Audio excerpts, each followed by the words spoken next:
Comment se débarrasser de ces croyances limitantes en quelques instants, sans souci?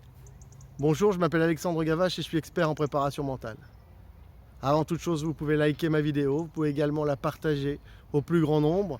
Vous pouvez aussi me rejoindre sur mon canal Telegram, l'adresse se note ici. Comment se débarrasser de ces croyances limitantes? Je pense que vous aussi, ça vous est arrivé, on rate quelque chose, il y a quelque chose qu'on n'a pas réussi à faire, et puis tout d'un coup, ça devient la misère. La misère, on se dit, je suis pas capable de. Alors, c'est un penalty raté, comme c'est arrivé à un joueur que j'ai accompagné, un joueur de foot toujours, hein, puisque c'est ceux que j'ai le plus accompagné. Mais attention, j'ai pas fait que des footballeurs, je me suis pas occupé que de footballeurs. Il rate un penalty et puis se met en place quelque chose qu'on pourrait appeler une croyance limitante provisoire, quelque chose qui voilà, se met en place sur pas grand chose. Alors, comment ça se passe? Elle est provisoire et puis il y a un deuxième penalty et là il commence à se mettre dans la tête qu'il va rater le gars et puis ce qui devait arriver arriva. Il loupe le penalty. Donc qu'est-ce qu'il faut faire? Vous aussi ça vous est arrivé, c'est certain. Vous avez toujours des croyances limitantes qui traînent, des trucs qui vous donnent une douleur.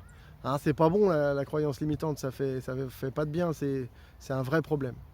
Alors ce qu'il va falloir faire, je vais vous le dire. Ce qui est sympa, c'est dans ces cas-là, c'est la croyance limitante, on va l'abîmer un petit peu, on va la décrocher un petit peu. On va tout simplement travailler sur le fait que, avant, tu as marqué des pénaltys. Alors, oui, 10, 12. Ah, tu as marqué 10, 12 pénaltys, puis tu en as loupé un. Et c'est là que tu me dis que tu marques pas de pénalty et que tu sais pas jouer. C'est quand même fou, que tu sais pas jouer les pénaltys. Et là, le gars, il tilt. Et puis après, je lui dis, mais qui n'a pas raté un penalty? Zidane a raté un penalty. Messi a raté des penaltys. Platini, Maradona, ils ont tous raté des penaltys. Hein, et là, le gars, il tilt. Et vous aussi, vous pouvez tilter sur des trucs comme ça. Et les croyances limitantes, elles sont à tous les niveaux. J'étais pas fait pour l'école, je suis pas... moi, lire, c'est pas bon pour moi, des choses comme ça.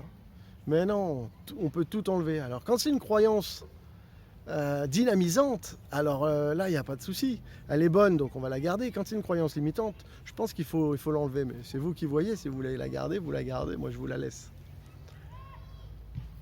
Bientôt sur mon Telegram, il y aura un petit podcast sur les croyances dynamisantes, justement.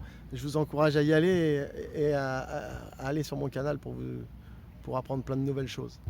Je vais vous remercier d'être venu, d'avoir suivi encore ma vidéo et je vous dis à bientôt.